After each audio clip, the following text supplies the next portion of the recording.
గ్రంథము ఈ లేఖనములో ఉన్న మాటలు పరిశుద్ధ మాటలు ఎవరి కొరకు అని దేవుడు లిఖించాడని ఆలోచన చేస్తే, పరిశుద్ధాత్మ దేవుడు ఈ భూమి అంతట ఉన్న ప్రజలందరి కొరకు, కొందరి కొరకు కాదు, అందరి కొరకు పరిశుద్ధాత్మ దేవుడి మాటలు లిఖించాడు. ఈ మాటలు వింటున్న ప్రతి ఒక్కరు కూడా మనసు పెట్టాలి.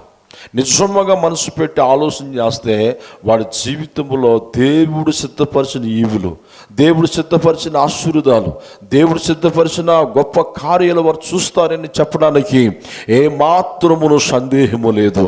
బైబిల్ గ్రంథమును మనం చూస్తే జఫన్యా గ్రంథము 3వ అధ్యాయము అలాగనే 14, 15, 16, 17 వర్షాలు మనం చూస్తే ప్రభు ఒక మాట ఈ ప్రజలకు తెలియపరుస్తున్నాడు జఫన్యా భక్తుల ద్వారాగా. ఏమిటి ఆ మాటను ఆలోచన చేస్తే, సియోను నివాసులారా ఉత్సాహధ్వని చేయుడి, ఇశ్రాయేలులారా జయధ్వని చేయుడి, యెరూషలేము నివాసులారా పూర్ణ హృదయముతోను సంతోషించి గంతులు వేయుడి. దేవునికి స్తోత్రం. ఆ కింద మాట్లాడినాడు కదా, తాను మీకు విధించిన శిక్షను కొట్టివేసి ఉన్నాడు, మీ మీద ఉన్న శాపమును దేవుడు కొట్టివేసి ఉన్నాడు. మీరు సంతోషించండి, ఆనందించండి, గంతులు వేయండి, మీ పూర్ణ హృదయముతో, మీ పూర్ణ శక్తితో దేవుణ్ణి మహిమపరచండి అని ఇక్కడ ఇశ్రాయేలు ప్రజలు జఫన్యా ద్వారాగా దేవుని బిడ్డలకు తెలియపరుస్తున్నాడు. అయితే మనం ఆలోచన చేస్తే ఈ ప్రజలకి ఒక వార్నింగ్ ఇస్తున్నాడు దేవుడు. చాలా జాగ్రత్తగా వినాలి మాటలు. ఈ మాటలు నిజంగా లాస్ట్ వారికి వింటే నువ్వు నిజంగా దీవించబడును గాక, దీవించబడతా. దేవుడు ఇక్కడ ఆశీర్వాదాలు ఇస్తున్నాడు, దీవెనలు ఇస్తున్నాడు. ఏమండి, దేవుడు అంటున్నాడు, నీవు చేస్తున్న భక్తిని బట్టి నేను సంతోషిస్తున్నాను, నేను ఆనందిస్తున్నాను అని మాట్లాడుతున్నాడు ఇదే లేఖనాల్లో. మరలా ఇదే లేఖనాల్లో చాలా భయంకరమైన పనిష్మెంట్ కూడా దేవుడు వార్నింగ్ ఇస్తున్నాడు. ఆ మాటలు వింటే మనకు భయం వేస్తుంది. ఎంత భయం వేస్తుంది అంటే, అమ్మ బాబోయ్ ఇలాంటివి జరుగుతాయా, ఎలా ఉంటుందా, దేవుడు ప్రతిదండన, దేవుని యొక్క ప్రతిదండన ఎంతలాగా ఉంటుందా, అలాగే జరిగిందా, గతములో జరిగిందా, రాబోయే కాలంలో జరుగుతుందా అనే ఆలోచన మనకి ఖచ్చితంగా వస్తుంది. అయితే ఇక్కడ అంటున్నాడు కదా, నేను మీకు విధించిన శిక్ష నేను కొట్టివేస్తాను, మీ శాపమును తీసివేస్తాను, మీ మీద ఉన్న ఆ భయంకరమైన పేదరికము కావచ్చు, వ్యాధులు కావచ్చు, భయంకరంగా హింసాకాండము, నువ్వు హింసింపబడుతున్నావు, అవన్నీ నేను తీసేసినప్పుడు నీకు ఎలా ఉంటుందంటే ఉత్సాహధ్వని, జయధ్వని, దేవుని మహిమపరచాలి, దేవుని గణపరచాలి. ఈ శాపము నుంచి దేవుడు విడిపించాడు, ఈ పాపము నుంచి విడిపించాడు, చీకట్లోంచి వెలుగులోని దేవుడు నన్ను తీసుకొచ్చాడు. ఒకప్పుడు భయంకరమైన పరిశుద్ధులున్న నన్ను దేవుడు నన్ను పరిశుద్ధుడిగా మార్చాడు. దేవుడు కొరకు నేను బ్రతకాలి అన్న ఆలోచన దేవుడు మనకి పుట్టించునుగాక, దేవుడిచ్చునుగాక.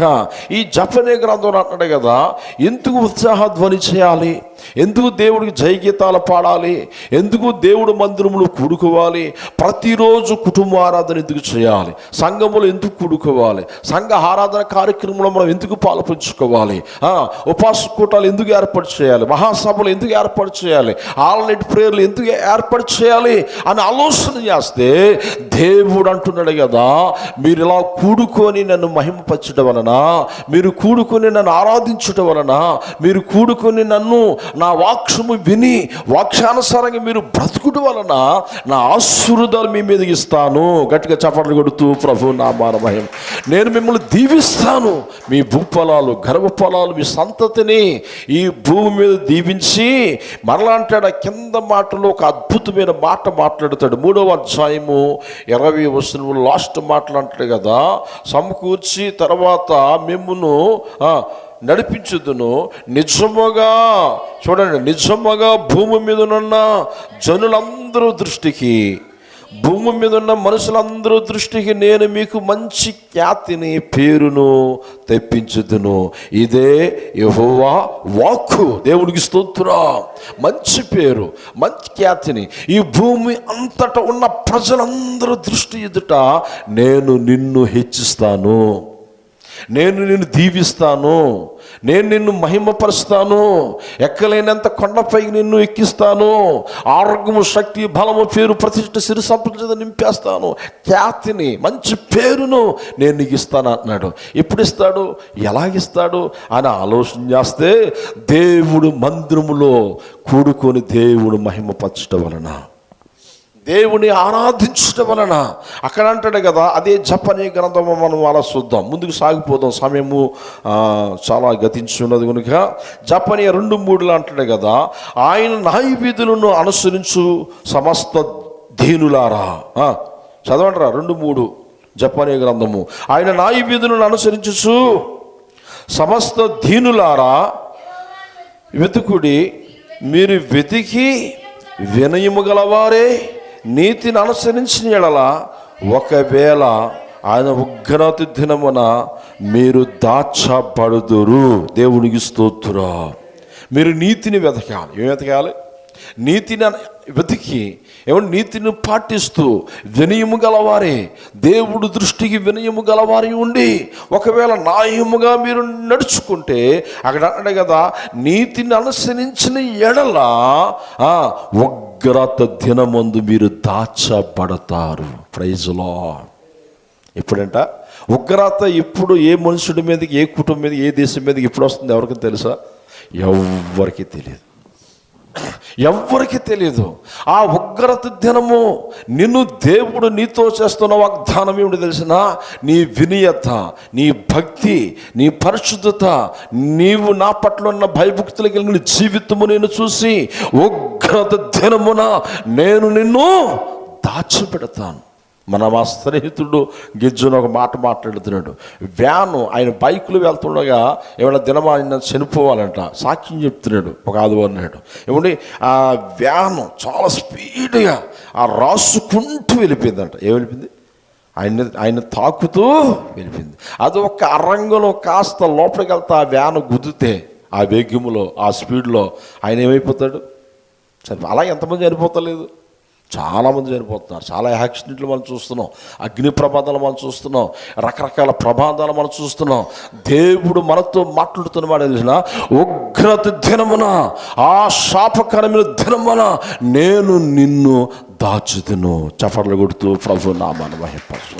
అంటే కూడుకొని, దేవుడు మందిరములో కూడుకొని దేవునికి ప్రార్థించడం వలన, రేవు మొదటి జామును ప్రార్థించడం వలన నీకు ప్రాణరక్షణ, ఆత్మరక్షణ అనుగ్రహిస్తానని దేవుడు మాట్లాడుతున్నాడు.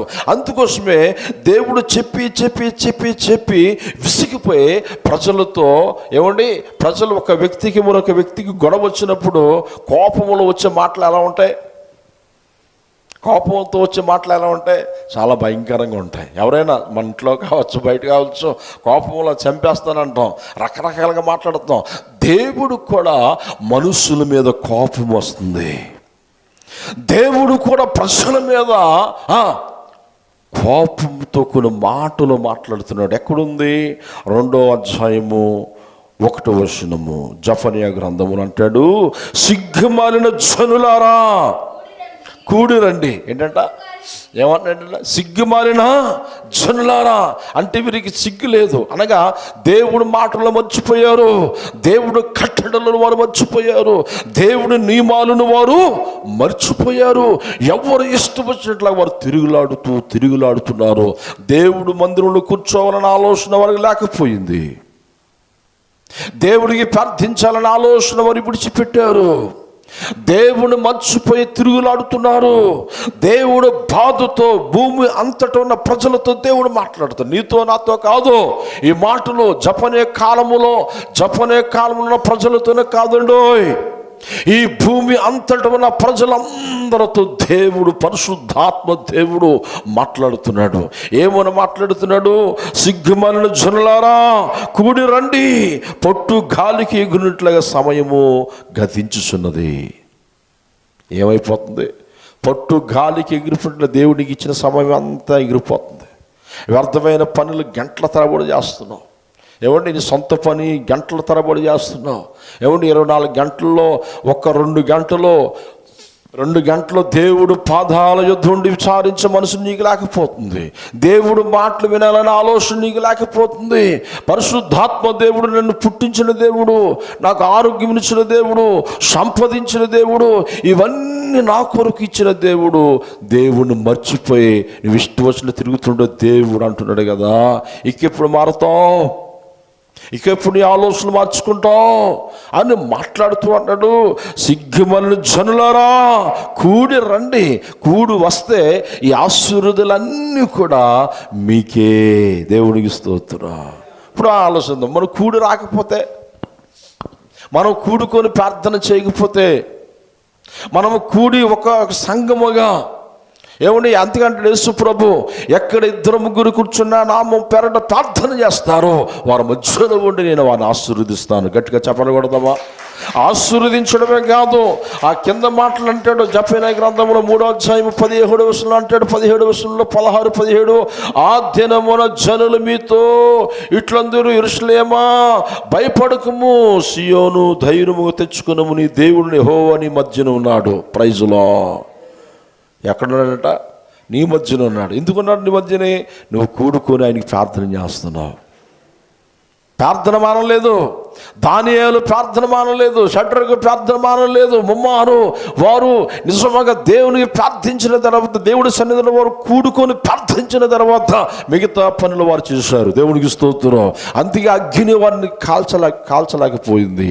సింహాలు వారికి హాని చేయలేదు. కారణం ఆయన వారి మధ్యలో ఉన్నాడు. నా సొంత మాటలు కాదు ఇవి.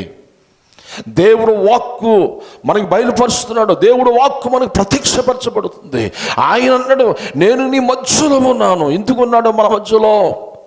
ఎందుకు మన మధ్యలో ఉన్నాడు? ఎందుకు మన ఇంట్లో ఉన్నాడు? ఎందుకు మన పక్షమున మనలో మనతోడే ఉన్నాడంటే దేవుడు అంటున్నాడు నువ్వు కూడుకొని నన్ను ఆరాధించేసావు, నీ పిల్లలతో కూడుకున్నావు, సంఘంతో కూడుకున్నావు. కొంతమంది ఉంటారు కుటుంబ ఆరాధన ఉండదు, ఉదయకాల ఆరాధన ఉండదు. అందుకే 365 రోజులు కూడుకొని ఉదయకాల సమయంలో ప్రార్థన చేస్తున్నాం. దేవునికి స్తోత్రం. మీరు వచ్చినా రాకపోయినా, ఎవరు విన్నా వినకపోయినా, ఎవరు దూరం అయిపోయినా, ఎవరు సన్నగెలిపోయినా, ఎవరు నిందలు వేసినా దేవుడు పని ఆగకూడదు. దేవుడు మన మధ్యలో ఉన్నాడని ప్రతిరోజు మేము మోకరించి దేవుడికి మొరపెడుతున్నాం. దేవునికి స్తోత్రం. పేరు ఎవరైనా ఒక పేరు మర్చిపోతే దేవుడు మమ్మల్ని లెక్క అడుగుతున్నాం అనుకుని మీ అందరి పేర్లు లిస్టులో పెట్టి పుస్తకంలో రాసుకొని, లాజరస్ గారు ఉన్నారు, చాలామంది ఉన్నారు, ఏమంటే నేను నిజం చెప్తున్నా బలిపెట్టి మీద ఉండి అందరి క్షేమము కొరకు ప్రార్థన చేస్తున్నాం. దేవుడికి స్తోత్రం. దేవుడు సేవకుల ప్రార్థన ఆలకించే దేవుడు, సంఘము ప్రార్థన దేవుడు ఆలకించే దేవుడు, స్వార్థకులు ప్రార్థన దేవుడు ఆలకించే దేవుడు. ప్రతి విశ్వాస ప్రార్థన త్రోసివేయక దేవుడు జవాబిచ్చే దేవుడు. చపలు కొడుతూ ప్రభు నా బారు మహిమపరుచుకుందాం. అందుకే అంటున్నాడు ఇక్కడ నేను నీ మధ్యలో ఉండి నిన్ను ఆశీర్వదిస్తాను. అందుకన్నాడు సిగ్గుమలిన జనులారా కూడి రండి. ఇప్పుడు మన ఆలోచన, కూడి రాకపోతే ఏం జరుగుతుంది? కూడుకొని ప్రార్థన చేయకపోతే ఏం జరుగుతుంది? దేవుని ఆరాధించకపోతే ఏం జరుగుతుంది? నా బలము, నా ధనము, నీ ధనము నిన్ను రక్షిస్తుందా? నీ జ్ఞానము నిన్ను రక్షిస్తుందా? నీ ధనము నీది కాదు దేవుడిది, నీ జ్ఞానము నీది కాదు దేవుడిది. అయితే అది నీది అనుకుని భ్రమపడి ఇష్టం బ్రతుకుతున్నావు. అయితే దేవుడు ఏమన్నాడో తెలిసిన? సామెతలు 11:4 తీసుకోండి. అలాగే ఏమంటే ఒక భయంకరమైన మాటని మీకు చెప్పాలని ఆశపడుతున్నాను. ఇది భయంకరమైన మాటలే కానీ ఆశీర్వాదకరమైన మాటలు. దేవుడికి స్తోత్రం. నువ్వు మనసు పెట్టి ఆలోచన చేస్తే శపించే మాటలు కాదు, నీ జీవితాన్ని బాగు చేసే మాటలు, నీ పిల్లలను రక్షించే మాటలు, నీకు ఆత్మరక్షణ ప్రాణరక్షణ అనుగ్రహించే మాటలు. జపన్య గ్రంథం 1వ అధ్యాయము 17వ వచనం అంటాడు కదా, జనులు యెహోవా దృష్టికి పాపము చేసిరి గనుక నేను వారి మీదకి ఉపద్రవమును రప్పింపబోచున్నాను.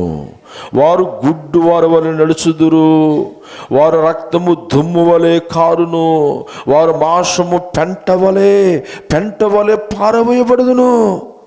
ఎలాంటి మాటలండి ఇవి? శపించి శాపకరమైన మాటలు కాదు. దేవుడు హెచ్చరికిస్తున్నాడు. కూడుకొని నన్ను ఆరాధిస్తాను, ఐదు భయభక్తులు కలిగి ఉండి మీరు నాకు ప్రార్థిస్తే నేను మీకు అన్ని ఆశీర్వాదాలు మీకే. దేవుడికి స్తోత్రం. కొంతమంది ఉంటారు వారు దేవుని లక్ష్య చేయరు, సంఘాన్ని లక్ష్యరు, కుటుంబాన్ని లక్ష్యరు, ఇష్టం వచ్చినట్లుగా పాపంలో మునిగి తేలుతూ ఉంటారు. అందుకే అంటున్నాడు ఇక్కడ, జనులంట అనడం లేదా, జనులు యెహోవా దృష్టికి పాపము చేసిరి గనుక. ఏం చేసి పాపం అంటే ఏంటి? ప్రార్థన చేయకపోవడమే మందిరానికి రాకపోవడమే పాపము. ఏమండి, రాత్రి ఒక వాక్యం చదివాను అందరింట్లో. ఆ వాక్యం ఏంటంటే 11:4 యెహోవా మందిరంలో కూర్చున్నాడు. 11:4 అంటాడు, యెహోవా మందిరంలో కూర్చొని అందరిని చూస్తున్నాడంట. యెహోవా సింహాసనం ఆకాశం ముందు ఉంది, నరులందరిని కన్నులారా పరిశోధిస్తున్నాడు. ఎలాగంట? ఆయన దృష్టికి ఏదైనా దాగగలదా? ఏదైనా పొరపాటు నోటి మాట జారిపోయినా, ఏదైనా దేవునికి విరోధంగా పాపం చేస్తే, దావీదు వలె ఒప్పుకోలు ప్రార్థన చేస్తే మనం కనికరించబడతాం. చప్పట్లు కొడుతూ ప్రభు నామాను మహిమ కొట్టండి గట్టిగా. దేవుడికి స్తోత్రం. ప్రభా, ఈ దినము నేను ప్రార్థన చేయలేదు, వ్యర్థమైన స్థలములో ఉన్నాను, ఈ దినం లేటుగా నీ మందిరానికి వచ్చాను ప్రభా, క్షమించు ప్రభా అని నువ్వు ప్రార్థన చేయాలి. ఈ దినం నేను నా బలహీనతను బట్టి, శరీర బలహీనతను ప్రార్థన చేయలేకపోయాను, అది పాపమే అంట. చూడండి, మహాభక్తుడు ప్రవర్త సామ్యూయేలు అంటాడు, ఈ జనుల కొరకు నేను ప్రార్థన చేయకపోవడం యెహోవా దృష్టిలో పాపము చేశాను. అంటే ప్రార్థన చేయకపోవడమే అంటే నువ్వు ఎన్ని మార్లు ప్రార్థన మానేసావు? ఎన్ని మార్లు దేవుడు స్తుతించడం మానేసావు? ఏమంటే సొంత పనులకి తెల్లవారుజామున లేచిపోయి వెళ్ళిపోలేదా? ప్రార్థన మానేసి డ్యూటీలకు వెళ్ళిపోలేదా? అంటే దేవుడిచ్చిన పని నీకు గొప్ప అయిపోయిందా? దేవుడిచ్చిన ఆస్తి నీకు గొప్ప అయిపోయింది, కానీ దేవుడు గొప్పగా నువ్వు పెంచట్లేదు. దేవుడు హెచ్చించే మనసుని నీకు లేకపోతుంది. దేవుడు చింతిస్తున్నాడు. అందుకే సిగ్గుమలిన జనులారా కూడి రండి. నా సొంత మాటలు కాదుండో ఇవి, బైబిల్లో మాటలే నేను మీకు తెలియపరుస్తున్నాను. అందుకే అక్కడ అన్నాడు కదా, యెహోవా దృష్టికి పాపము చేసిరు గనుక వారి మీదకి ఉపద్రవమును రప్పింపబోచున్నాను. ఏ రప్పిస్తాడట? అది ఎలా వస్తుందో, ఏ రీతికి వస్తుందో ఎవరికి తెలియదు. ఆ కింద మాట్లాడాడు, వారు గుడ్డువారు వలె నడుచుదురు. అలా నడిచారు బైబిల్లో. ఎవరు చెప్పాలి? గుడ్డువారుగా అయిపోయారు. ఏ కాలంలో? సొదొమ గొమొర్రా పట్టణం లోతు కాలంలో, అబ్రహాం కాలంలో వారు దేవదూతులతోనే పాపం చేయాలనుకుంటే దేవదూత వీరు కన్నులు మూయబడునుగా కంటే వారు కళ్ళు కనబట్టలేదు. ఒకడు తడువులాడుకుంటున్నారు. అప్పుడు దేవుడు ఏం చేశాడు? వీళ్ళు మారని ప్రజలు, వీరు మారని మనుషులు, అంతే. దేవుడు ఆ పట్టణాన్ని ముందు కొల్లు మూయించాడు, తర్వాత ఆ పట్టణాన్ని ఏం చేశాడు? అగ్నితో కాల్చివేశాడు. మనకందరూ బాగా తెలుసు. అగ్నిగుండము, ఆకాశం అగ్ని కురిపించాడు ఆ పట్టణం. ఉపద్రవము రప్పించాడు దేవుడు. ఎందుకు రప్పించాడంటే భక్తి లేదు, పరిశుద్ధత లేదు. దేవుడు చూసి సంతోషించే మాటలు అక్కడ లేవు. మీకు మాట చెప్పంటారా? దేవుడు నువ్వు భక్తి చేస్తే దేవుడు ఆనందించాలనుకుంటాడంట. ఎక్కడుందన్నమాట? జఫన్యా గ్రంథం 3వ అధ్యాయము 18 కింద భాగం చూడండి.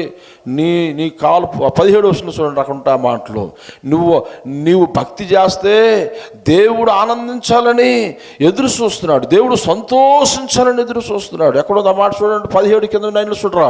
అయినా శక్తిమంతుడు ఆయన మిమ్మల్ని రక్షించును, ఆయన బహు ఆనందముతో నీ యందు సంతోషించును. అబ్బా, నువ్వు ఆరాధన చేస్తే దేవుడు ఆనందించాలని ఎదురు చూస్తున్నాడు. మన పిల్లలు మన ముందు చక్కగా మాట్లాడుతూ, చక్కగా నవ్వుతూ ఆడుకుంటే నీకు ఎలా ఉంటుంది?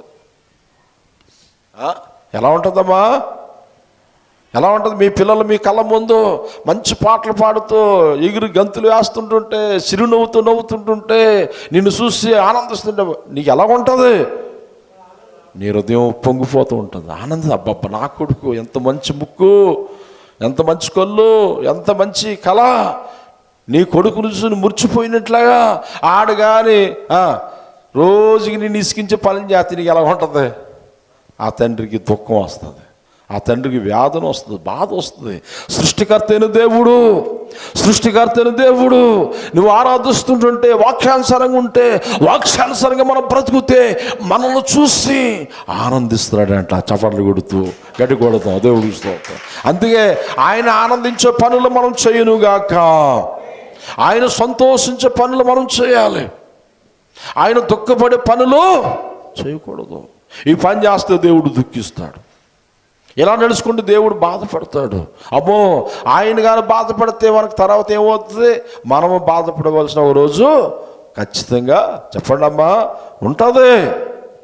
ఆ రోజు రాకముందు అందుకే అంటాడు ప్రభు, సిగ్గుమనని జనులారా కూడి రండి, నేను నిన్ను మీకు బోధిస్తాను, నా మాటలు మీకు వినిపిస్తాను, నా వాక్యం మీకు వినిపిస్తాను, మీరు దిద్దుకోండి, మీ ఆలోచనలు మార్చుకోండి అని దేవుడు హెచ్చరిస్తున్నాడు, హెచ్చరికను అందిస్తున్నాడు. హల్లెలూయా. చూడండి, శిక్ష అక్కడ ఒక మాట ఉంటుంది, ఆయన మీకు విధించిన శిక్షను దేవుడు కొట్టివేస్తాడంట. ఏ శిక్ష? దేవుడికి అవకాశం ఇస్తున్నాడు, దేవుడికి మనకు అవకాశం ఇస్తున్నాడు. మనం జైలుకి వెళ్ళి వచ్చాడు ఒక ఆయన, పేరు చెప్పను, ఆయన ఒక ఆయన చంపేశాడు, తన భార్యనే కత్తితో చంపేశాడు. మీకు తెలుసు, నాకు కూడా తెలుసు. ఆ వ్యక్తి పేరు నేను చెప్పాలని ఇష్టపడలేదు. ఏమండి, ఆ కోపంలో చాలా కసికసిగా నరికేశాడు. మనకందరికీ తెలుసు ఆ వ్యక్తి. అయితే 14 సంవత్సరాలు 50 జీవ శిక్ష పడిపోయింది.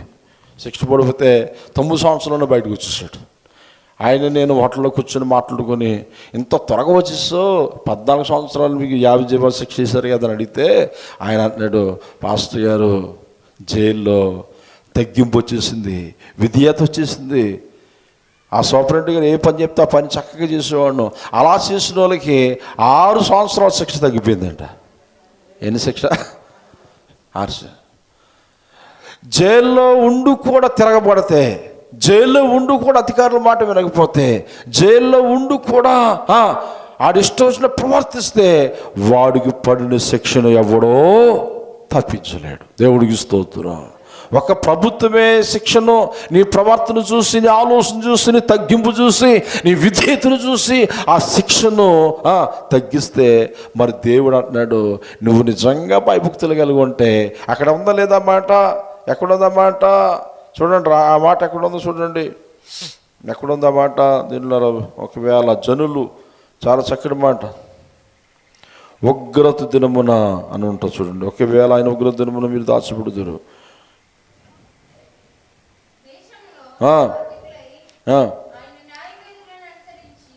ఆ కింద పై మాటలో ఉంటుంది 1:18 చూడండి, 1:18 ఆ కింద మాట చూడండి. పెంట వేయబడును 1:10 యెహోవా ఉగ్రత దినము. జకర్యా 1:5 చూడండి, 1:5 ఉంటుంది, 2:1 ఉంటుంది అన్నమాట. 2:2 చూడండి. విధి నిర్ణయము కాక మునిపే, యెహోవా కోపం మీ మీద రాక మునిపే, దేవుడు దినము రాక, ఉగ్ర దినము రాక మునిపి కూడి రండి. ఆ కింద మాటలు అంటాడు కదా, న్యాయమును అనుసరించు, దేవుని వెతుకుచు, మీరు వెతికిన వినయము గలవారి నీతిని అనుసరించిన ఎడల, ఒకవేళ ఆయన ఉగ్రత దినమున మీరు దాచబడదు అన్నది. ఆ కింద మాటలు ఉంటుంది, 1:15 చదవరా. తాను మీకు విధించిన శిక్షను దేవుడు కొట్టివేసి ఉన్నాడు. ఎక్కడుందా మాట? ఉందా లేదా? దేవుడు నువ్వు చేసిన పాపములు బట్టి, నువ్వు చేసిన తప్పుదమ్ములు బట్టి దేవుడు శిక్షించాడు. ఆ శిక్షను మళ్ళీ ఎవరు తీయాలి? చెప్పాలి, అందరూ చెప్పాలి. ఎవరు తీయాలి? దేవుడే తీయాలి. ఆ శిక్షను మరి విడిపించాలంటున్నాడు కదా. తాను మీకు విధించిన శిక్షను దేవుడు కొట్టివేసి ఉన్నాడు. హల్లెలూయా. ఒక జైల్లో ఉన్న వ్యక్తికి ఆ కేసు కొట్టేస్తే త్వరగా బయటకు వచ్చేస్తే ఎంత సంతోషం ఉంటుంది? ఉండదమ్మా. అప్పుల్లోంచి బయటపడినాడు ఎలా ఉంటుంది? నీరసంగా అప్పులని తీరిపోతే ఎంత ఆనందం ఉంటుందో. అమ్మ బాబోయ్, దేవుడికి స్తోత్రం. వ్యాధుల నుంచి బయటపడినాడు ఎలా ఉంటుంది? అమ్మ బాబోయ్. మన అరుణ సాక్ష్యం చెప్పింది. ఏ సాక్ష్యం? అయ్యి బాబు భయం వేసింది అయ్యారు, ఆ గడ్డ అది ఏదో క్యాన్సర్ గడ్డ అనుకుని అల్లిపోయిందంట. ఆ అమ్మాయి టెస్ట్ చేయించుకో, ప్రభా నాయన ఎంతో భయంతో ప్రార్థన చేసుకుంది. ఆ తర్వాత టెస్టులు చేస్తే అందరూ ఏమీ లేదు వచ్చింది. ఎంత సంతోషంగా సాక్ష్యం చెప్పింది ఆ బిడ్డ. చప్పట్లు కొడుతూ ప్రభు నామాన్ని మహిమపరుచుకుందాం. వ్యాధి లేదన్నప్పుడు, శిక్ష కొట్టివేయబడినప్పుడు అందుకే అన్నాడు, మీరు జయధ్వని చేయండి. ఆరాధన రావాలి. ఆరాధన సమయానికి వచ్చి ఏం చేయాలి? చాలామంది ఏం చేస్తారు? ఆరాధన అయిపోయింది తర్వాత వస్తారు. అంటే దేవుణ్ణి మహింపచ్చే సమయం అప్పుడు ఏమైపోయింది చెప్పండి అమ్మా? అయిపోయింది. నువ్వు ఎప్పుడు వస్తున్నావు? దేవుడు నీ పట్ల చేసిన మేలుని బట్టి సంఘంతో కలిసి కూడుకొని దేవుణ్ణి జయధ్వని చేయాలంట. ఉందా లేదా బైబిల్లో? మనం ఎప్పుడు వస్తున్నాం? అందరూ కాదు, కొందరు ఉంటారు ఆ బ్యాచ్. ఆయన ఎంత చెప్పినా లేట్గా వస్తారు. Late batch. ఏ బ్యాచ్? లేట్గా వస్తారు. అదే వాళ్ళ సొంత పనులు అయితే చాలా స్పీడ్గా వెళ్ళిపోతారు. అదంతా ఎవరు చూస్తున్నారు? పాస్టర్ గారా? పాస్టర్ గారు ఏం చూడడం, సంఘం చూడదు, దేవుడు చూస్తాడు. దేవుడికి స్తోత్రం. నువ్వెంత భక్తి చేస్తున్నావో. మందిరంలో ఉన్నాడు. కీర్తన 11:4 అన్నాడు కదా, యెహోవా తన మందిరములో కూర్చొని ఉన్నాడు, ఆయన సింహాసనము ఆకాశం మీద ఉండి నరులను చూస్తున్నాడు. దేవుడికి స్తోత్రం కదా. చూస్తున్న దేవుడికి దాగలవా? అందుకే అంటున్నాడు ఏమిటి, ఆ యొక్క దినం అంట, ఉగ్రత దినం ఎలా ఉంటుందంట. నేను ముగిస్తాను. జనులు యెహోవా దృష్టికి పాపము చేసిరు కనుక నేను వారి మీదకి ఉపద్రవమును రప్పింపవచ్చున్నాను. వారు గుడ్డు వారి వల్ల నడుచుదురు, వారి రక్తము దుమ్ము వలె కారును, వారి మాంసము పెంట వలె పారవేయబడును. ఇది జరిగింది, జరగలేదా? చెప్పాలి. కోవిడ్ టైంలో ఏం జరిగింది? కోవిడ్ టైంలో శవాలు పెంట కుప్పల మీద పాడేశారు, కప్పెట్టే దారి లేక, భూస్థాపన చేసే మార్గము లేక. డాక్టర్ గారు బెహారా గారు చనిపోయినప్పుడు నేనే ఉన్నాను ఫస్ట్ నుంచి లాస్ట్ వరకు. బెహారా గారు, డాక్టర్ గారు, కోవిడ్ టైంలో తక్కువ అనుకుంటా 80 మంది భూస్థాపన కార్యక్రమం చేశాం. మా పిల్లల్ని దూరంగా పెట్టి నేను పైకి వచ్చి పడుకునేవాడిను. నేనే ధైర్యంగా ఇలా కార్యక్రమంలో పాల్పొని నేనే భూస్థాపన కార్యక్రమం చేస్తాను. డాక్టర్ గారు మంచి తుఫాను, వర్షం, డాక్టర్ గారు చనిపోయారు. చనిపోతే క్యాన్సర్ హాస్పిటల్లో నాగమలతోట జంక్షన్లో ఏమండి బాడీ నిమ్మంటే బాడీ ఎక్కడ పడేసి పెంట కుప్పలో చూడండి, మున్సిపాలిటీలో పెద్ద పెట్టుంటుంది కదా బాక్సు, ఆ బాక్స్ పక్కన పాడేశారు ఆ బాడీని. ఆ బాడీ ఇవ్వండి మేము భూస్థాపన కార్యం చేసుకుంటాం అంటే అంత దూరం నిలబడి అదిగోండి అక్కడ ఉంది ఫలానా నంబరు, ఆ నంబర్ తీసుకుని వెళ్ళండి అన్నారు. ఎంత బాధపడ్డాను. ఒక విలువైన డాక్టర్ గారు ఏమండి ఎన్నో వేల మందిని బాగు చేశాడు ఆయన. ఎంతోమందిని తన ఎదుగు వచ్చిన వారిని దిక్కులేని ఆ మరణం చూడండి ఎంత భయంకరమైన మరణాలు. అలాంటి దినమున దేవుడు అంటున్నాడు, ఉగ్రత దినమున నేను నిన్ను కాపాడుతాను అంటున్నాడు. దేవునికి స్తోత్రం. నేను కాపాడు, దుమ్ము వలె రక్తం కారుతుందంట, వారి మాంసము పెంట వలె పారువేయబడుతుంది. ఎంతమంది అండి భూస్థాపన చేసే మార్గం లేక, బయటకు రాలేక ఏమండి శవాలని ఆ వ్యక్తుల్ని పెంట మీద విడిచిపెట్టి వెళ్ళిపోయారు. హాస్పిటల్ విడిచిపెట్టిన వారు. గుజరాత్లో అయితే కొన్ని కుటుంబాలు హాస్పిటల్కి వెళ్ళి ఇంటికి వేసిన తాళాలు వేసినట్లుగా ఉన్నాయి. కుటుంబంతో మరణించారు. ఆ డాక్టర్లు అలా తీసుకెళ్ళి భూస్థాపన చెప్తున్నాడు. మాటలు బైబిల్ ఉన్నవి జరుగుతున్నాయి, గతంలో జరిగాయి, రాబోయే దినాల్లో జరగచ్చు. అందుకే అన్నాడు ఒకవేళ, ఆ మాట ఎక్కడ ఉంది? 2:3 జపనే కదా, ఆయన నా విధులను అనుసరించు సమస్త దీనులు దేవుని వెతకండి, వెతికిన ఎడలా వినయము గలవారియే నీతిని అనుసరించిన ఎడలా ఒకవేళ, చూడండి, ఒకవేళ ఆయన ఉగ్రత దినమున మీరు దాచబడతారయ్యా. ప్రైజులో ఏమండి ఆయన కనికారం ఉంటే మీరు దాచబడతారు, ఆయన దయ మీ మీద ఉంటే మీరు కాపాడబడతారు.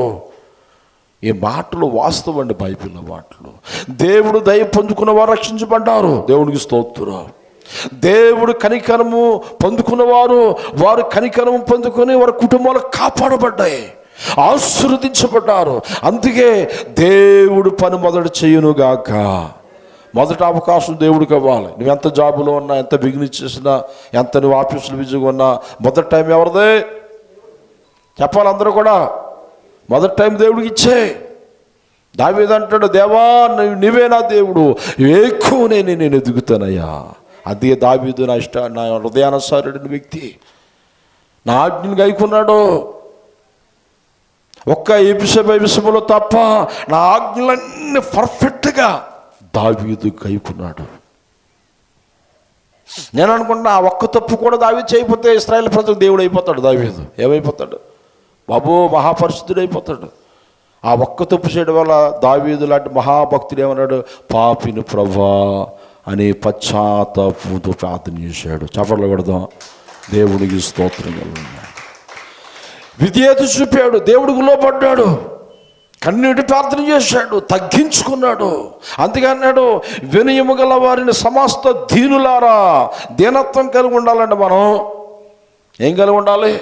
చాలామంది ప్రార్థన చేస్తారు, దీనత్వం ఉండదు, తగ్గింపు ఉండదు, మాటల్లో తగ్గింపు ఉండదు. నేను చెప్తున్నాను, ఒక సేవకుడికైనా, స్వార్థకుడికైనా, విశ్వాసకైనా తగ్గింపు చాలా ప్రాముఖ్యమైనది. ప్రైజులో విధేయత చాలా ప్రాముఖ్యమైనది. దేవుడు అది చూస్తాడు. నువ్వు కన్నీటి ప్రార్థన చేసి, కన్నీటి ఆరాధన చేసి నీ మాట తీరు బాగోకపోతే దేవుడు నీ భక్తిని యాక్సెప్ట్ చేయడు. దేవుడు విన్నట్టున్నాడు, చాలా సూటిగా మాట్లాడుతున్నాడు. ఒక మనుషుడితో మాట్లాడు, దేవుడు ప్రజలతో మాట్లాడుతున్నాడు, తన స్వరమును ఇప్పి మాట్లాడుతున్నాడు. పిల్లరా, అందుకే అంటున్నాడు, దేవుని వెతకండి, మీరు వెతికి వినయము గలవారే. ఒకవేళ వినయము గలవారే నీతిని అనుసరించిన ఒకవేళ ఆయన ఉగ్రత దినమున మీరు దాచబడతారు. ప్రైజులో మన పిల్లలు దాచబడతారు. ఈరోజు ఒక న్యూస్ చూశాను ఇందాక పొద్దుట, నాకు చాలా ఆశ్చర్యం అనిపించింది. టర్నింగ్ పాయింట్లో బైక్ చాలా ఫాస్ట్గా వచ్చేస్తున్నాడు యవనస్తుడు. బస్సు వెళ్తుంది, స్కూల్ బస్సు. చూసారా? చూసుంటారా? ఏమంటే ఆ బస్సు కిందకి టైర్ 2 టైర్ల మధ్యలో వెళ్ళిపోయి అది ఎక్కే టైంకి బయటకు వచ్చేసాడు కదమ్మా, వచ్చాడు. నాకు చాలా అంత అదృష్టం. నిజంగా దేవుడు కృప అంటే ఎలా ఉంటుంది అనుకున్నాను. దేవునికి స్తోత్రం. లేకపోతే ఆడ తలకి ఆ టైర్ కింద పగిలిపోను. అంటే ఇలాంటి ఎన్నో జరుగుతున్నాయి ఎక్కడెక్కడ మనకు తెలియదు, కానీ మనం చూడడం ఎక్కువ. ఏమండి, ఇలాంటి ఎన్నో జరుగుతున్నాయి. అందుకే అంటాడు బైబిల్లో, ఏమండి, నిన్ను కాపాడటానికి ఆయన దూతలు ఆజ్ఞాపిస్తాడట, నీ పాదములు రాయి తగలకుండా కాపాడటానికి. అందుకే మరణము తప్పించుట ప్రభుని వశము. ప్రైజులో ఎన్నో అపాయాలు, ఎన్నో ప్రయాణాలు చేస్తున్నాం. నాకు చాలా ఆశ్చర్యం అనిపిస్తుంది. ఎన్నో కార్లు, 14 కార్లు మార్చాను నేను. దేవునికి స్తోత్రం. ఈ 14 కార్లు ఎన్నో వేల గ్రామాల స్వార్థ చేస్తాం. టైర్లు అరిగిపోయి, కానీ మా కారు చుట్టూ దేవుడి దూతలు ఉన్నాయి. దేవునికి స్తోత్రం కలిగాక. నేను అనుకుంటాను, అమ్మ బాబోయ్, మొన్న ఇప్పటి నుంచి వచ్చేస్తున్నాను వాకింగ్ చెప్పి వస్తుంటుంటే ఒకటి స్పీడ్గా తాగేసి వచ్చి మా కారు ఎదురుకుండా బండరాయి ఉంది, అదే ఆ బండను గుద్దుకుని పడిపోయాడు. అదే నా కారు కింద పడితే పోలీస్ స్టేషన్లు చుట్టూ తిరగాలి, కేసులు. అమ్మ బాబు, ఆడంత దూరాన్ని ఆడే తాగేసి బండను గుద్దుకుని పడిపోయాడు. ఆ కారు సరిగా వెళ్ళి ఆడ బండి ముందు ఒక 6 అంగుళాల తేడాలో ఆగింది. అక్కడ వాళ్ళందరూ వచ్చేసారు, మొత్తం జనాలు అందరూ వచ్చేసి ఆయన సూపర్గా తిట్టారు. ఆయన్ని, బాబు పాస్టర్ గారు ఏమిటి మీరు వెళ్ళిపోండి అన్నారు. దేవుడికి స్తోత్రం.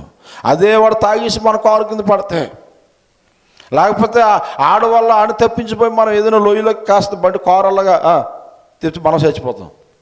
తాగినోడు ఒకసారి తాగినోడు చచ్చిపోడు, మంచోళ్ళని చెప్పేస్తాడు. మంచోళ్ళని చెప్పేస్తాడు. ఇప్పుడు యాక్సిడెంట్ అంటే అలా ఉన్నాయి. మన భార్య భర్తలు వాకింగ్ చేస్తున్నారు పాపం, మీరు చూస్తూ ఉంటారు. ఏమండి, వాకింగ్ చేసుకుంటూ రోడ్డు పక్క నుంచి వెళ్తున్నారు ఓ పాప భార్య భర్తలు. ఏమిటి, భర్త ఏమో కుడివైపు నడుస్తున్న, భార్య ఎడవైపు పాప ఉంది. ఈలోపు ఒక వ్యాను, ఏమండి, ఆ వ్యాను చాలా స్పీడ్గా వచ్చి భర్తను దూసుకుంటూ చెరువులో వెళ్ళిపోయింది. రెప్పపాట్లో చనిపోయాడు. అంటే మీకు భయపడడానికి నేను చెప్పట్లేదు, లోకముల పరిస్థితులు ఇలా ఉన్నాయి. నిజంగా భార్య గుండెలు బాదుకొని ఏడుస్తుంది. అందుకే ఉగ్రత దినం అన్నాడు అక్కడ. ఉగ్రత దినము నువ్వు కాపాడబడాలన్నా, మనం రక్షించబడాలన్నా మహాజ్ఞాని ఒక మాట మాట్లాడుతున్నాడు. సామెతలు 11:4 అంటాడు, ఉగ్రత దినం ముందు ఆస్తి అక్కడికి రాదు, నీతి మరణము నుండి రక్షించును. దేవుడికి స్తోత్రం. ఉందా లేదమ్మా? ఉంది. నీ ఆస్తి నిన్ను రక్షించదు, నీ వెండి బంగారము నిన్ను రక్షించాలవు. నీతి కలిగి భక్తి చేస్తే దేవుడు అంటున్నాడు, ఉగ్రత దినమును నిన్ను కాపాడుతాను. ప్రైజులో హల్లెలూయా. అందుకే ఎవరికి భయపడాలి మనం? చెప్పండి అమ్మ, మాట రావడం వెనకాల వాళ్ళకి. మనుషులకు భయపడాలా? దేవుడికి భయపడినాడు అప్పటికి భయపడవలసిన పని లేదు. దేవుడికి స్తోత్రం. దేవుడికి భయపడలేనివాడు అందరికీ భయపడతాడు. హల్లెలూయా. అంతే ఎక్కడ అంటాడు కదా, ఉగ్రత దినం మీద ఆస్తి అక్కడికి నీ ఆస్తి నిన్ను రక్షించదు, నీ బలము నిన్ను రక్షించదు. ఉగ్రత నీతి నిన్ను రక్షిస్తుందంట. అందుకే మనం నీతిగా బ్రతకటానికి ఇష్టపడి ఉండును గాక, నీతి మాటలు మాట్లాడును గాక, వాక్యానుసారంగా ఉండునుగాక, నీతిగల కుటుంబాలుగా సంఘాలుగా స్థాపింపజేయునుగాక. నీతిని మనం విడిచిపెట్టకూడదు, పరిశుద్ధతను విడిచిపెట్టకూడదు, దేవుడు ప్రార్థించడం మానకూడదు, దేవుడు కట్టడలను విడిచిపెట్టకూడదు. ఎప్పుడైతే అలా ఉంటామో దేవుడు ఏమంటాడండి, నేను నీ మధ్యలో ఉంటాను, నేను నిన్ను కాపాడుతాను, నేను నిన్ను రక్షిస్తాను. ఈ భూమి అంతటా ప్రజలందరి దృష్టి ఎదుట నిన్ను నేను హెచ్చిస్తాను, మంచి పేరును ఖ్యాతిని నేను నీకు. ఈ మాటలు ఎవరైనా చెప్పగలరా? ఎవరైనా చెప్పగలరు ఈ మాటలు? దేవుడు ప్రజలతో, ఆయన పిల్లలైన మనతో అంటున్నాడు, నువ్వు కూడుకొని ప్రార్థన చేస్తే ఇన్ని ఆశీర్వాదాలు ఉంటాయి. కూడుకొని రాకపోతే ఉన్నాయి ఊడిపోతాయి అంట. నేను అంతే కదా దానికి అర్థం, అంతే కదా. కూడుకోకపోతే, దేవుడి ముందులో కనబడకపోతే, ఉపవాస ప్రార్థనలో కనబడకపోతే, ఆన్లైన్ ప్రార్థనలో కనబడకపోతే, ఏమన్నా మనం కూడుకొని ప్రార్థన చేయకుండా ఇష్టం వచ్చినట్లుగా దేవుడిచ్చిన సమయమును తాగడానికి, లోకమును అనుసరించడానికి వినియోగించుకుంటే, దేవుడు అంటున్నాడు కదా, సిగ్గుమాలిన జనులారా. ఎక్కడుందా మాట? జఫన్యా 2వ అధ్యాయంలో కదా, సిగ్గుమాలిన జనులారా కూడి రండి, పొట్టు గాలికి ఎగిరిపోయినట్లుగా సమయము చెప్పాలి. సమయము ఈ వారం రోజుకి ఎన్ని గంటలు? తిరుగుబోతులు తాగుబోతులు అంటున్నారంట. దేవుడి దగ్గరికి వచ్చి ప్రార్థన, ప్రభక్క 4 గంటలు పొడిగిస్తే బాగుంది కదా, అందు త్వరగా అయిపోయిందని ప్రార్థన చేస్తున్నాడు. మన ఒకడు చేస్తున్నాడంట, ఫాస్ట్గా చెప్తున్నాడు, నేను చెప్పట్లేదు. నీతిమంతులు అంటారంట, ప్రభక్క 2 గంటలు పొడిగిస్తే 6 గంటలు, 2 గంటలు 1/2 గంట టైం నీ దగ్గర గడుపుతాం కదా. హల్లెలూయా. అంటే 24 గంటల్లో దేవుడి దగ్గర ఎన్ని గంటలు ఉండాలి? 24 అవర్స్. ఈ 24 అవర్స్లో ఎన్ని గంటలు ఉండాలమ్మా డాక్టర్ అమ్మగారు? 2 అవర్స్ అనగా, నాకు ఇంగ్లీష్ వచ్చేస్తుంది మధ్యని, దేవుడికి స్తోత్రం కలుగాక. 2 గంటలు దేవుడి దగ్గర గడుపుతున్నావా? వారానికి ఎన్ని గంటలు?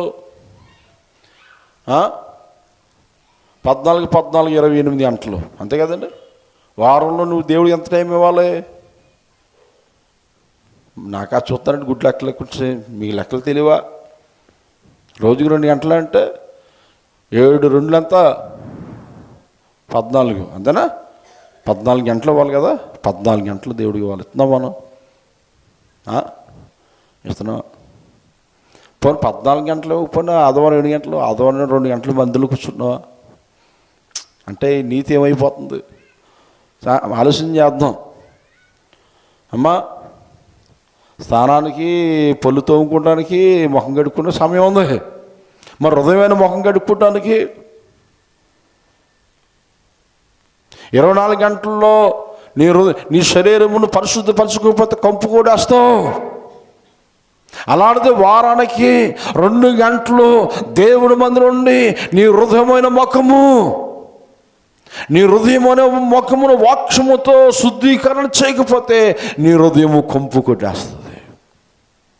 హృదయ శుద్ధి గలవారు ధన్యులు. 2వ మాట చెప్పండి అమ్మా. ఆ హృదయంలో ఇప్పుడు ఏముంటుంది? కంపు ఉంటుంది. నీ ఇల్లు 24 గంటల్లో నువ్వు తుడుచుకోకపోతే, పాసిగిన్నెలు తోమకపోతే కమ్మని వాసన వస్తుందా? స్మెల్ బాగా వస్తుందా? చెప్పండి అమ్మా. నీ ఇంట్లో నువ్వే తిరగలేవు, అంతే కదా. వాస్తవాలు మాట్లాడితే ఇలా ఉంటా. దేవుడికి స్తోత్రం కలుగాక. మరి నీ హృదయం అని ముఖం కడుక్కోకపోతే, దేవుడు వాక్యము సాకుల వాడి సబ్బు వంటిది, దేవుడు వాక్యము అగ్ని వంటిది, నా మాటలు అగ్ని వంటివి కదా అంటున్నాడు. ఈ అగ్ని లాంటి మాటలు వెళ్ళినప్పుడు నీ హృదయమైన సత్త ఆలోచనలు, పాపిష్ట ఆలోచనలన్నీ కూడా కాల్చివేస్తాయి. హల్లెలూయా. పరిశుద్ధమైన ఆలోచనలు చేత నింపబడతాం. మనిషిగా బ్రతుకుతాం. ఏమండి, మృగాలుగా బ్రతకరు. కొంతమంది మృగాలుగా బతుకుతున్నారు, భయంకరంగా జీవిస్తున్నారు. భార్య అని చిత్రహింసలు పెడుతున్నారు. తాగేసి సిగరెట్లతో కాలుతున్నాడు మూర్ఖుడు. ఏమండి, పిల్లల్ని సిగరెట్లతో కాలుతున్నాడు మూర్ఖుడు. తన భార్య వచ్చి ఇక్కడ ఏడిచింది, కాళ్ళు పట్టుకుని ఏడిచింది, అన్నయ్య నా కోసం ప్రార్థన చేయాలి అని. చిత్రహింసలు పెట్టే భర్తలు, చిత్రహింసలు పెట్టే భయంకర మృగాల్లాగా తయారవుతున్నారు. అలాంటి మృగాలుగా మారకుండా మనుషులుగా బ్రతకాలంటే సిగ్గుమాలిన జనులారా కూడి రండి, మీరు ఎలా బ్రతకాలో చెప్పండి అమ్మా. రెండో మాట, నేను నేర్పిస్తాను అన్నాడు ప్రభు. దేవుడికి స్తోత్రం. ఈ రోజున ఎంతమంది తిరిగిపోతులు, త్రాగుబోతులు, నరహంతకులు దేవుడు మాటలు విని, దేవుడు మాటలు అనుసరించి జీవితాలను మార్చుకున్నారు. దేవుడికి స్తోత్రం. బ్రతుకులు మార్చుకున్నారు, సువార్త ప్రకటిస్తున్నారు, దేవుడు మహిమ కార్యాలు చూస్తున్నారు. అందుకోసమే పిల్లరా, నీ ఆస్తి నిన్ను రక్షించదు, నీ నీతి నిన్ను రక్షిస్తుంది. అందుకే వాక్యానుసారంగా బ్రతికే జీవితాలు మనకి కలుగునుగాక. అటు ధన్యత ప్రజలకు దేవుడు అనుగ్రహించునుగాక. దేవుడు మాటలు వినే బుద్ధి వారికి అనుగ్రహించునుగాక. దేవుడు మాట్లాడరు. చూడండి, ఒక గొడవ అయిందనుకో జనం కూడిపోతారు. ఏదైనా జరిగిందంటే జనం గుంపు కూడిపోతారు. అదే మంచి మాటలు మైకి పెట్టుకుని చెప్తానంటే ఎవడంటాడా? ఎక్కువయ్యి మనుషులంతా కూడా లెవర్స్లో ఉన్నారు. సాతానుడు అలా చేస్తున్నాడు. ఈ వీధిలో డ్రామా వేయండి, ఎంతమంది వచ్చేస్తారు. అదే వీధిలో దేవుడు వాక్యం చెప్పు, అలాగా ముక్కులు శివుని తీర్చుకుంటూ ఒక ఆవిడ అలా వెళ్ళిపోద్ది, ఒక ఆవిడ అలా వెళ్ళిపోద్ది. దేవుడి మాటలు వినడానికి ఇష్టపడరు. జీవితాలు అలా బాగుపడతాయి. మేము మాట చెప్పమంటారా? నీ మనస్సాక్షి నేను గద్దిస్తుంది. తెలిసిన ఎప్పుడైనా గమనించు. ఆదివారం ఇక్కడ ఆరాధన జరుగుతుండగా సంఘంతో కలిసి మనం ఆరాధన చేయకపోతే ఈ టైంలో ఎక్కడ ఉంటే ఎవరో నిన్ను గద్దించడం కాదు, నరుడు ఆత్మీయ పట్టే దీపము, ఆ దీపం అనే మనస్సాక్షి నిన్ను గద్దిస్తుంది. ఇక్కడ ఏం చేస్తున్నావు? అక్కడ ఆరాధన జరుగుతుంటే ఎవరు గద్దిస్తారు? నీ మనస్సాక్షి నేను గద్దిస్తా. అప్పుడు ఇవేవాళ్ళనా లోబడాలి. ఏబడి చెప్పడమ్మా గట్టిగానా? అమ్మో ఆల్రెడీ పిల్ల జరుగుతుంది. ఒకసారి ఏసమ్మ ఏం చేసిందంటే, ఆల్రెడీ పిల్లలు నేర్పించమ్మా, బ్లస్ని ఎగ్జామ్స్ రాయాలి. ఆ రోజు ఎగ్జామ్స్ తీసుకెళ్ళి అతను రెడీ అయిపోయింది. ఏసమ్మ ఏం చేసిందంటే, ఆల్రెడీ పిల్లలు పాస్ గారు రాలేదు, ఎవరాలు ముగించి వెళ్ళిపోయింది ఇంటికి. వెళ్ళిపోతే ఈరోజు నేను అప్పటికి ఎవరు లేరు ఇక్కడ. ఏంటి ఏసమ్మ అంటే, పాస్ గారు అండి ఎవరు రాలేదు, నేను ముగించి వెళ్ళిపోయినాను. అది ఏంటి ఇలా అయిపోయిందండి ఏసమ్మ అనుకున్నాను నేను. వాస్తవం. ఆ పొద్దుట లేచి నాకు ఫోన్ చేసి ఏసమ్మ, పాస్టర్ గారు నిద్ర పట్టలేదండి అయ్యారు అంటుంది. అన్నావా లేదమ్మా? అయ్యి బాబు అంటే ఎవరో గద్దించక్కర్లేదు, నీ మనస్సాక్షి నేను గద్దిస్తుంది. ఎందుకొస్తో ఏసమ్మ వెళ్ళిపోయిన తర్వాత చర్చ అంతా జనం నిండిపోయారు ఆల్రెడీ పీరియడ్లో. హల్లెలూయా. 2 గంటల వరకు ప్రార్థన చేస్తాం. హల్లెలూయా. ఆ పొద్దున్న ఏసమ్మ వచ్చి, బాబా అయ్యారు క్షమించండి అయ్యారు, నాకు భయం వేసింది అయ్యారు రాత్రి. దేవుడు నీ మనస్సాక్షిని గద్దించేంత పని చేసుకోకూడదు. ప్రైజ్లో ఆదివారం మనం ఎక్కడ ఉండాలి? మేము ఒక మాట చెప్పమంటారు, నేను లేట్కి వెళ్తాను పెద్దకి, లాజరస్ గారిని అడిగిన అంత కంగారుకి వెళ్తాం. భోజనం చేసి చెయ్యి కూడా ఆరదు, వెళ్ళిపోతాం. ఒకసారి భోజనం చేయను, నిద్ర వచ్చేద్దని మొత్తం వచ్చేద్దని భోజనం చేయకుండా వెళ్ళిపోయే రోజులు ఉన్నాయి. దేవుడికి స్తోత్రం. దేవుని పట్ల ఆసక్తి ఉండాలి మనకి. ఈ ఆసక్తి, భక్తి మనుషులు చూసినా చూడకపోయినా పరిశుద్ధాత్మ దేవుడు చూస్తున్నాడు. చపర్లు కొడుతూ ప్రభు నామమున హల్లెలూయా. అందుకోసం అంటున్నాడు, ఉగ్రత దినము ఆస్తి అక్కడికి రాదు.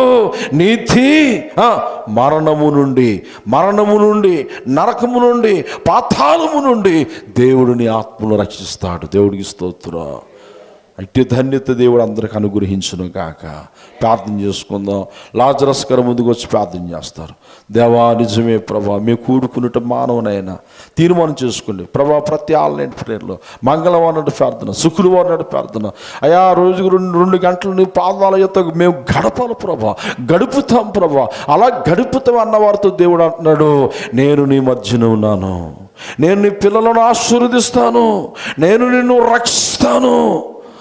భూమి మీద ఉన్న ప్రజలందరూ దృష్టి ఎదుట నిన్ను నేను ఆశీర్వదిస్తాను, మంచి పేరును ఖ్యాతిని నేను నీకు అనుగ్రహిస్తాను వాగ్దానం చేస్తున్నాడు దేవుడు. ఈ మనుషుల మాటలు కాదు, మనుషుల మాటలనుకొని నువ్వు ఒకవేళ భ్రమపడితే మోసపోతావు. మనుషుల మాటలు కాదు సుమా, సృష్టికర్త అయిన దేవుని యొక్క వాక్కు. జపనీయ భక్తుడికి ప్రత్యక్షము కాదు, ఆ కాలం ఉన్న ప్రజలుగా కాదు, భూమి అంతటా ఉన్న ప్రజలందరికీ ఈ మాటలు దేవుడు అందిస్తాడన్న సంగతి మర్చిపోవద్దు. తీర్మానం చూసుకోండి ప్రభా, ప్రతి శుక్రవారం నీ పాదాల యొద్ద నేను ఉంటానయ్యా, ప్రతి ఉదయము నీ పాదాల యొద్ద నేను ప్రార్థించబిడగా, నిన్ను ఆరాధించబిడగా నీ వాక్యమును ధ్యానించబడిగా నేను ఉంటానని తీర్మానం చేసుకోండి. ప్రతి మంగళవారం నాడు సంఘ కూడుకులు, సంఘ ఆరాధన కార్యక్రమాలు, ప్రభా నేను మానను ప్రభా, బ్రతికినంతకాలం నాకు ఇచ్చిన సమయము, నాకు ఇచ్చిన ఆరోగ్యము, నువ్వు నాకు ఇచ్చిన సంపద, మీరు మాకు ఇచ్చిన సకల సంపద మీ కొరకు మేము వినియోగిస్తాం ప్రభు తీర్మానం చేసుకోండి. దానికి మించిన భాగ్యం మరొకటి లేదు పిల్లరా. దేవా నీ మాట వింటానయ్యా, వాక్షానుసారంగా నేను బ్రతుకుతాను ప్రభా అని తీర్మానం చేసుకోండి. అమ్మ వెనకాల ఉన్నవారు, లాస్ట్లో ఉన్నవారు అందరూ తీర్మానం చేసుకోండి. ఆ తీర్మానమే నీ జీవితానికి జయ జీవితమైన సంగతి మర్చిపోవద్దు. ప్రభా నేను మాననయ్యా, బైబిల్ చదువుతానయ్యా, ఆరాధిస్తానయ్యా, సమయానికి వస్తానయ్యా. అందుకే ప్రభు బాధతో అన్నాడు, సిగ్గుమలిన జనులారా కూడు రండి, పట్టు గాలికి ఎగిరిపోతుందయ్యా. సమయమును పాడు చేసుకుంటున్నావు, జీవితాన్ని పాడు చేసుకుంటున్నావు, భవిష్యత్తును పాడు చేసుకుంటున్నావు. వ్యర్థమైన దృశ్యాలు చూసి, వ్యర్థమైన స్థలములు ఉండి, ప్రేమైన సహోదరుడా, పరిశుద్ధాత్మ దేవుడు మనతో మాట్లాడుతున్నాడు. మన హృదయంలో దేవునికి చోటు ఉందా? మన హృదయంలో దేవునికి పరిశుద్ధత ఉందా? ఒక్కసారి మనసు పెట్టి ఆలోచిద్దాం. రెండు చేతులు ఆకాశం వైపుకు చాపి ప్రార్థన చేద్దాం. హల్లెలూయా. ప్రతి ఒక్కరు చాపండి. మీ పిల్లల కొరకు, మీ కుటుంబం కొరకు, మన సంఘాల కొరకు, సేవకుల కొరకు, సువార్థికుల కొరకు, విశ్వాసుల కొరకు, ప్రజల ప్రభుత్వాల కొరకు, మన వీధి వారి కొరకు, అందరి క్షేమము కొరకు, అందరి ఆత్మరక్షణ, ప్రాణరక్షణ కొరకు ప్రార్థన చేద్దాం. హల్లెలూయా. దేవాని స్తోత్రము. పరిశుద్ధుడానికి స్తోత్రము, పరమందు ఆసీనుడానికి స్తోత్రము నాయన. నా తండ్రి ఇదిగో ప్రభా, ఈ దినము నాయన ఉదయకాలం ఆరాధనలో ప్రభా, దేవా నా తండ్రి అయ్యా మాతో మాట్లాడేవు తండ్రి, నీకు వందనాలు నాయన. ఇదిగో ప్రభా నా తండ్రి 10 గంటల ఆరాధనలో ప్రభా, అయా పాటల్లో నీ మెల్లని స్వరం వినిపించావు తండ్రి. ఆరాధనలో ప్రభా నీ పరిశుద్ధ ఆత్మను ప్రభా నీ బిడ్డల అందరి మీద కుమ్మరించినందుకు నీకు వందనాలు నాయన.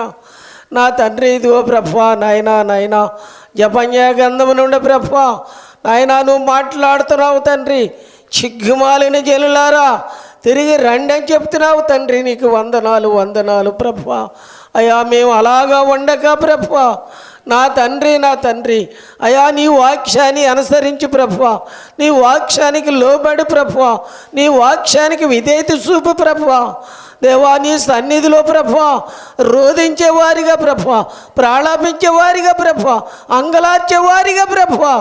నా తండ్రి అయ్యా నీ పిల్లలైన మా అందరినీ నాయన నా తండ్రి నీ హస్తాలకు అప్పగించుకుంటున్నాము తండ్రి. దేవా నీ పరిశుద్ధ ఆత్మన ప్రభువా నీ పిల్లలైన మా అందరి మీద ప్రభువా కుమ్మరించి ప్రభువా నా తండ్రి వారి కుటుంబాల సహితంగా దీవించి ఆశీర్వదించండి తండ్రి. నా తండ్రి అనుదినము అనుక్షణము ప్రభువా దేవా నీ పాదాల దగ్గర ప్రభువా ఇరిగి నలిగిన హృదయంతో ప్రభువా, పశ్చాత్తాప హృదయంతో ప్రభువా దేవా నీ పాదాల దగ్గర రోధించే అనుభూతి ఇచ్చేయండి ప్రభువా, విలపించే అనుభూతి ఇచ్చేయండి ప్రభువా. లక్షించిపోయి వారి కోసము కన్నీళ్లతో రోధించే భారము మాకు దయచే ప్రభువా. దీవించండి, ఆశీర్వదించమని, కార్యక్రమం అంతట్లో మీరుండి కార్యాన్ని సఫలపరచమని, దీవించి ఆశీర్వదించమని యేసు పరిశుద్ధ నామములో ఈ ప్రార్థన అడిగి వేడుకొనుచున్నాము తండ్రి. సమయం దేవుడు నాకు ఇచ్చినందుకు నీకు వందనాలు ప్రభు. ఆమేన్.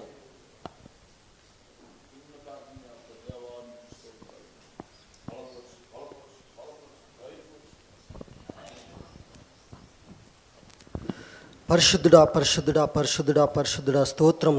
స్తోత్రం తండ్రి. దేవా వందనాలు తండ్రి.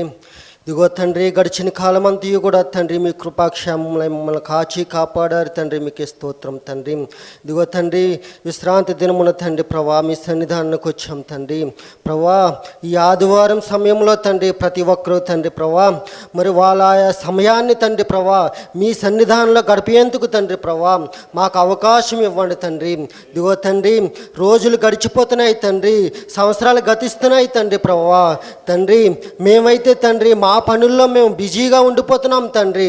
అది కాదు తండ్రి ప్రభా, మీరు మమ్మల్ని పుట్టించారు తండ్రి, మీరు మమ్మల్ని తండ్రి పెంచి పోషించారు తండ్రి ప్రభా.